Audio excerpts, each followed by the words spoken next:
Il y a des actions qui ont été menées. Il y a des prix qui ont effectivement baissé. Il faut dire les choses telles qu'elles sont. Il y a des prix qui ont effectivement baissé. Mais la question, c'est que tout n'a pas baissé. Au niveau, je parle des fruits et légumes, et au niveau des viandes.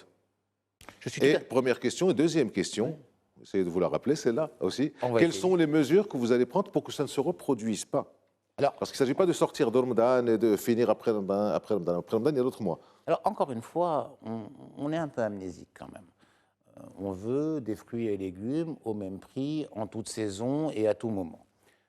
On vit dans une situation où on a de la saisonnalité, d'abord dans les fruits et légumes. Ce n'est pas quelque chose de nouveau et je ne pense pas que je vous apprends quelque chose. Non, la saisonnalité non plus n'est pas nouvelle. Oui, bien évidemment.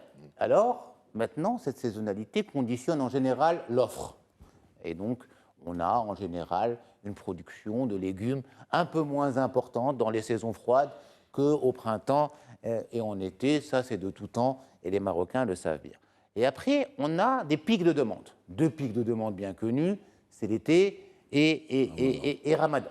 Donc, on a un mois de Ramadan qui se déplace progressivement vers la saison froide. Et donc, ça a commencé l'année dernière avec les premières perturbations. Là, il rentre vraiment et franchement dans l'hiver et les perturbations sont plus importantes. Donc, un transfert du pic de la demande vers une offre un peu plus basse. Deuxième effet qui se coule, la production aussi, l'offre est impactée par une situation climatique un peu compliquée que nous venons de traverser. Et je pense que nous savons tous que nous sortons d'une sécheresse. On y est encore dans une demi-sécheresse assez importante. Une fois c'est la sécheresse, une fois c'est le gel. Non, mais je veux bien. Encore une fois, ces choses-là sont des faits. On n'est pas en train de chercher des excuses. Après, on a mis en place des choses. Mais il y a des choses qu'on doit, je pense, tous reconnaître. Donc on a une réduction de l'impact on a un impact de la sécheresse sur la production.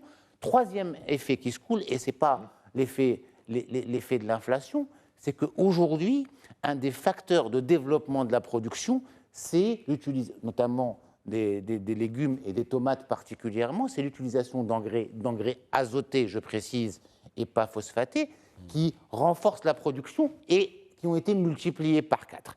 Donc ces 3 ou 4 facteurs conjugués ont fait qu'on a une offre légèrement perturbée et qu'on ne peut même pas réguler comme on le faisait auparavant et comme on le fait pour d'autres produits par de l'importation, parce que ces produits sont encore plus chers à l'extérieur.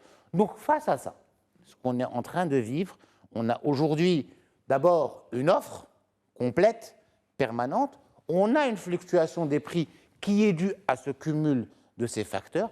Il y a des corrections qui sont mises en place par des actions anticipatrices et volontaristes du gouvernement, mais il ne faut pas se mentir. Il ne faut pas se mentir, il y a des prix qui baisseront dans quelques mois, voire dans quelques années, le temps de reconstituer le cheptel quand on parle de viande. Il y a le prix de la tomate dont les coûts de production ont fortement augmenté et nous assurons une maîtrise et un équilibre entre le marché intérieur et le marché extérieur, mais tout en préservant nos capacités de production, parce que si on presse trop nos producteurs, on aura peut-être une tomate à 5 dirhams l'année prochaine, mais on n'aura pas de tomate du tout.